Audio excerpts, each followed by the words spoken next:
माननीय मुख्यमंत्री जी का संकल्प था कि कैपिटल सिटी से ही हमें शुरुआत करनी है कि जो हमारे बच्चे भिक्षावृत्ति में लिप्त हैं या फिर जो हमारा वेस्ट सेग्रीगेशन होता है वहाँ से उन बच्चों को कैसे हम रेस्क्यू इस प्रकार से करें कि वो फिर पुनः उस एक्टिविटी में ना जाएं। तो सीधा यदि हम उन बच्चों को उस एक्टिविटी से सीधा स्कूल में डालते हैं तो वो वर्कआउट नहीं होता। उन बच्चों का पहले माइंड ट्रांसफॉर्म करना पड़ता है, बिहेवियरल चेंज करना पड़ता है, उनके पेरेंट्स को कन्विंस करना पड़ता है। तो इस प्रोसेस में 3-4 महीने लग जाते हैं और उन 3-4 महीनों में पहले बच्चों को हमको फॉलोअप करते हुए रोज़ पिकअप करना है अपने वाहनों से।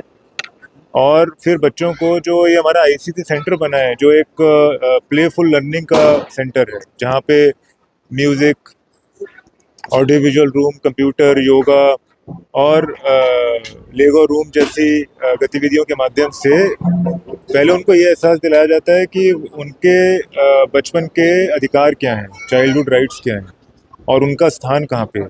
तो इन 3-4 महीनों में जब बच्चा सीख जाता है कि उसका जो रियल स्थान है वो खेल और शिक्षा में है और पेरेंट्स को भी अच्छा लगता है, उसके बाद फिर हम बच्चों को औपचारिक स्कूल से भर्ती करवाते हैं।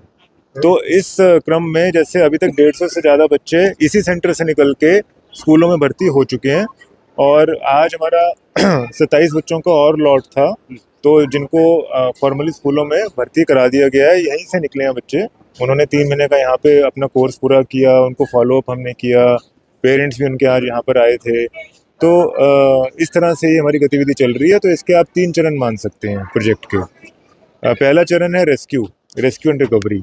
रेस्क्यू रिकवरी में हमारे 3 डेडिकेटेड वाहन पेट्रोलिंग करते हैं सभी मुख्य चौक चौराहों पर, और उसमें हमारे मेन चौक चौराहों पर हमारे गार्ड्स भी लगे हुए हैं जो हमें सूचनाएं भी देते हैं कि जो व्हीकल एकदम वहाँ पर पहुँच सके। फिर सेकेंड है हमारा ये हमारा आईसीसी सेंटर, जिसको हम इंटेंसिव केयर सेंटर बोलते हैं। इसका अर्थ क्या है कि जैसे जब पेशेंट बहुत ज़्यादा बीमार होता है, इमरजेंसी में है, तो उसको हम आईसीयू में ले जाते हैं। तो जो पेशेंट के लिए आईसीयू है वो इन बच्चों के लिए ये आईसीसी है। तो आईसीयू में जब पेशेंट को हम ट्रीट कर लेते हैं तो तब उसको हम जनरल वार्ड में शिफ्ट करते हैं डॉक्टर की निगरानी के लिए।